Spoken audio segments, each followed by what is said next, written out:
Bienvenue sur Révolution des cœurs, le podcast qui libère la parole des femmes de culture arabo-musulmane. Ici, nous brisons les tabous et nous parlons d'amour et de liberté.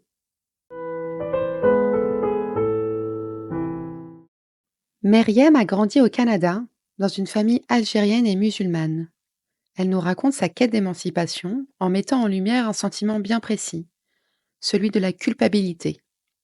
Culpabilité d'aimer, culpabilité de vivre sa vie. Bonne écoute!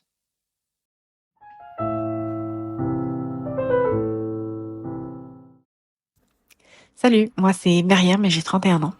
Si je commence par le début, mes parents ont émigré au Canada d'Algérie alors que j'avais 3 ans. Je dirais qu'ils m'ont donné une éducation assez sévère, comme j'étais l'aînée et les attentes étaient hautes. Et jusqu'à mes 18 ans, je causais pas de problème à mes parents, même si j'étais assez indépendante. Mais à partir de mes 18 ans, j'étais aux études préuniversitaires et j'ai commencé à m'intéresser aux garçons. Moi aussi, je voulais être amoureuse comme tout le monde.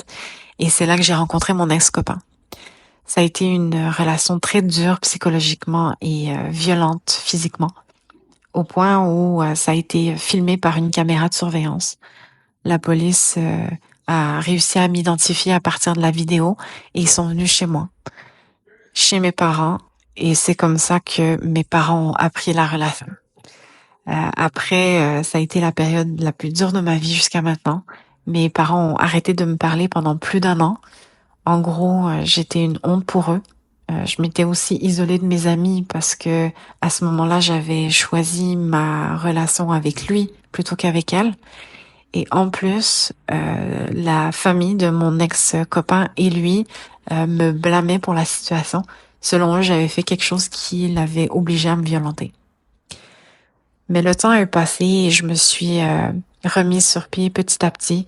Je travaillais beaucoup et ça a été un vrai échappatoire de pouvoir passer du temps à l'extérieur de la maison et pas avec ma famille. Le travail, ça a aussi été une opportunité pour moi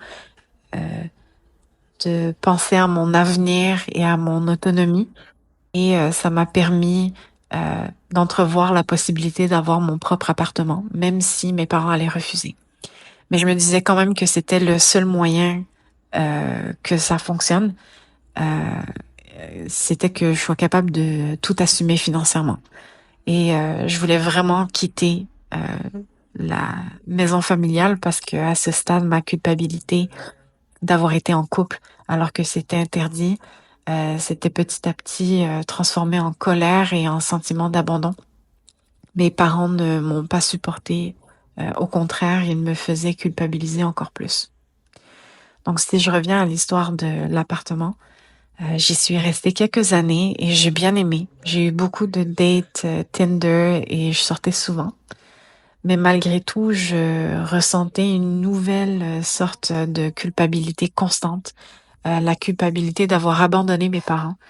Surtout qu'à cette période, ma sœur avait des psychoses et je respectais pas ma religion parce que je ne priais plus.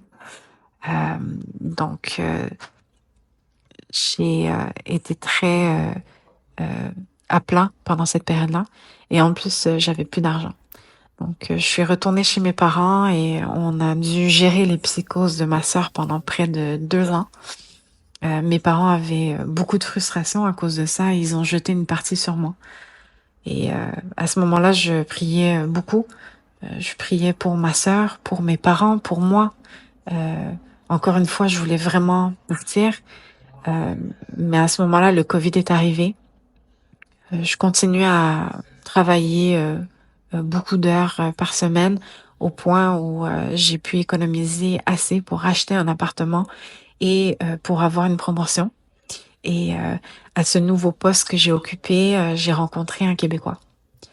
Dans mon entourage algérien musulman, même si ça fait des années qu'on est installé au Québec, au Canada, on a toujours reproché aux Québécois de pas avoir les mêmes valeurs que nous.